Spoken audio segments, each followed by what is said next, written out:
Je rappelle évidemment leur engagement assimilant Israël à un régime d'apartheid. En plus du déracinement qui fut fatal à mon grand-père, les Marocains durent subir jusque dans les années 70 des discriminations de la part d'un établissement exclusivement européen. C'était tellement difficile que si tu n'avais pas de protection, tu n'as pas à trouver le travail. Et surtout si tu étais marocain, à ce moment-là, c'est pire encore.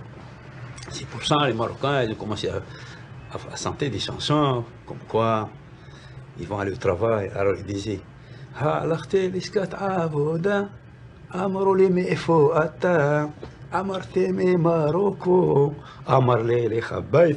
Existe-t-il encore en 2022 en Israël une discrimination des communautés séfarades? Y a-t-il, comme certains le prétendent, un Israël Harishona et Israël Hachnia, une élite contre une majorité qui n'est pas entendue? Ce sont les questions du débat de cette semaine. Mais avant de rentrer dans le vif du sujet, un petit rappel en images. Il y a quelques jours, le débat entre séfarades et ashkénazes a de nouveau été à l'ordre de l'actualité israélienne avec les déclarations de Doudi Amselem. Le député Likoud s'est plaint en séance plénière du comportement de la Cour suprême envers les séfaradim. Avouez que vous n'aimez ni les Amselem ni les Makhlouf, car nous n'appartenons pas aux normes que vous avez fixées, avait déclaré le député du Likoud en s'adressant à la présidente de la Cour suprême.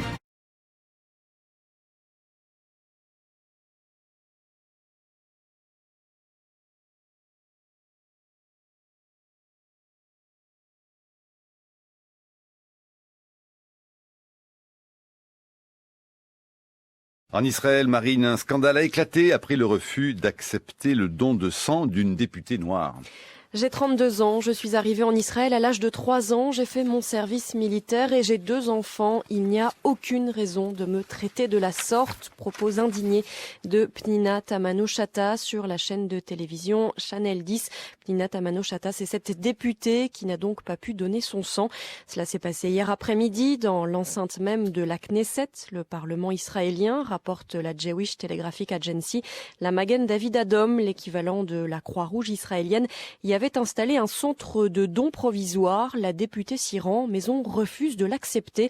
L'argument utilisé, son sang est spécial car il est d'origine juive éthiopienne. Le ministère de la Santé n'autorise pas les ONG à l'accepter. Je rappelle évidemment leur engagement assimilant Israël à un régime d'apartheid. Sous la pression des défenseurs des droits de l'homme, Israël a fini par avouer. Oui, un contraceptif a bien été injecté de force à des juives éthiopiennes désireuses d'émigrer en Israël. Si vous avez beaucoup d'enfants, vous allez souffrir dans la vie. Vous allez devoir travailler. En Israël, on est obligé de travailler pour gagner sa vie.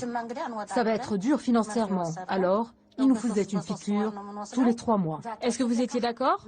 Non. On refusait. On disait qu'on ne la voulait pas. Arrivés en Israël dans les années 80 et 90, par décision du gouvernement israélien, les falachas se plaignent depuis très régulièrement de discrimination raciste. La communauté éthiopienne est dans la rue.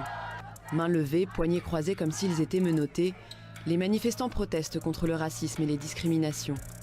Vous, les groupistes de Chavez et de Castro, accusez l'État d'Israël, seul État démocratique de la région, du crime d'apartheid.